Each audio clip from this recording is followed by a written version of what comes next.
পরিবারের ভালোবাসা কিভাবে দীর্ঘস্থায়ী করবেন? যদি আমরা শুধু একে অপরকে ভালোবাসি, সেই ভালোবাসা কখনো টিকবে না। আমাদের অনেক মানুষের জন্য হৃদয় খুলে দিতে হবে, তবেই আমাদের মধ্যে ভালোবাসা সত্যিকারে টেকসই হবে। ঠিক যেমন একজন স্বামী ও স্ত্রীর মতো। সেদিন আমি টিকটকে কিছু দেখলাম। একটি দম্পতি একসাথে হাঁটছিল। স্বামী তার সঙ্গীর হাত ধরেছিল, কিন্তু তারপর সে হাত ছেড়ে দিল, ফোন বের করে কথা বলতে লাগল। হাঁটতে হাঁটতে কথা বলতেই লাগল এবং কথা শেষ হলেও ফোনটা রাখল না, শুধু হাতে ধরেই রইল। তখন মহিলাটি জিজ্ঞেস করল, ফোনটা কেন ধরে আছো? আমার হাত কেন ধরছ না? সে প্রতিটি ছোট বিষয়েও ভালোবাসা দাবি করছিল।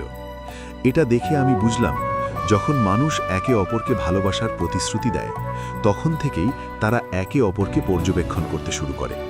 তারা না ভালোবাসার লক্ষণ খোঁজে, শুধু সমালোচনা করার জন্য, ঈর্ষান্বিত হওয়ার জন্য এবং একে অপরকে দোষ দেওয়ার জন্য। এটা কি সবার ক্ষেত্রে সত্য নয়? এটা খুবই সত্য। এভাবেই তো হয়। শুরুতে যখন তারা ভালোবাসার প্রতিশ্রুতি দেয় অথবা বিবাহ করে, তারা শপথ করে, এই জীবনে আমি শুধু তোমাকেই ভালোবাসি। তারপর তারা একে অপরকে নজরদারি করতে শুরু করে। তুমি কি প্রতিশ্রুতি দিয়েছিলে? এটা কি সত্যি? তারা দেখে, অনুসরণ করে এবং প্রতিটি ছোট বিষয়ে খুঁত খোঁজে, যতক্ষণ না আর সহ্য করতে পারে। এভাবেই ভালোবাসা অভিমানে পরিণত হয়, কারণ তারা একে অপরকে পর্যবেক্ষণ করতে খুব ব্যস্ত।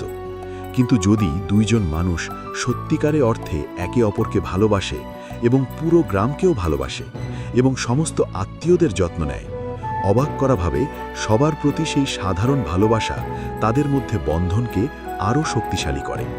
এটা তাদের ভালোবাসাকে অনেক গভীর করে তোলে।